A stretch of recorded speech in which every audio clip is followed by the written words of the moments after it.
Tomato दर आकाश छुआ पियाज आलू तेल डाली आदि सामग्री दर वृद्धि कारण साधारण खाउटी चिंतित अछंती। याहारी मध्य रोषेई पई अन्यतम गुरुत्वपूर्ण टमाटो दर वृद्धि पाइछि। ग्रीष्म प्रवाह कारण पनीपरिबा उत्पादन प्रभावित होइथिबारु अन्य परिबा भली टमाटो दर मध्य बढ़िछि। विगत 2 सप्ताह मध्य टमाटो दर 2 गुणा वृद्धि पाइछि। महाराष्ट्र, कर्णाटक, आंध्र प्रदेश, तमिलनाडु और केरल में टमाटो दर पूर्वापेक्षा बढ़ी। कहुछि आगामी दिन में टमाटो दर आहुरी बढ़िपारे। सरकारी पोर्टाल एगमार्क नेट अनुसार दक्षिण भारतीय होलसेल बजार में टमाटो दर 35 रु 50 टंकार बिक्री होछि। खुचुरा बजार में यह 80 टंकार बिक्री होछि। टमाटो दर बढ़िबा नै विशेषज्ञ माने कहନ୍ତି भीषण गरम कारणरू फूल और फल खराब हो जाउछि। एही कारणरू उत्पादन ह्रास पाउछि। यह व्यतीत मंडी को टमाटो पूर्व परि आसुनाही। अनेक स्थान में वर्षा ऋतु में टमाटो चाष आरंभ होता है, किंतु अधिक वर्षा जोगु फसल प्रभावित होता है।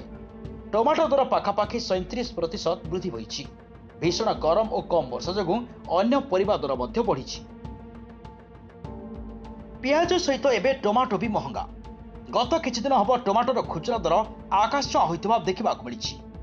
देशर अनेक स्थान में 15 दिन मध्य टमाटो दाम पाखापाखि 2 गुणा हो जाइछि। कहुछि अति कम 20 दिन जाए बजार में यही दर रहिबो।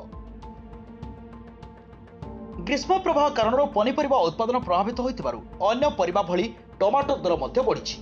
विगत 2 सप्ताह मध्य टमाटो दर 2 गुणा बढ़िछि। महाराष्ट्र, कर्णाटक, आंध्र प्रदेश, तमिलनाडु और केरल में टमाटो दर पूर्वापेक्षा बढ़िछि। कहुछि आगामी दिन में टमाटो दर आहुरी बढ़िपारे। सरकारी पोर्टाल एगमार्क नेट अनुसार दक्षिण भारतीय होलसेल बजार में टमाटो दर 35 रु 50 टंकार बिक्री होछि। खुचुरा बजार में यह 80 टंकार बिक्री होछि। पियाज सहित एबे टमाटो भी महंगा पड़िछि। गत किछि दिन हब टमाटोर खुचुरा दर आकाश छुआ होइतिबा देखिबाक मिलिछि। देशर अनेक स्थान में 15 दिन मध्य टमाटो दाम पाखापाखि 2 गुणा हो जाइछि। कहुछि जे अति कम 20 दिन जाए बजार में यह दर रहिबो। Bureau report, Devanshu TV.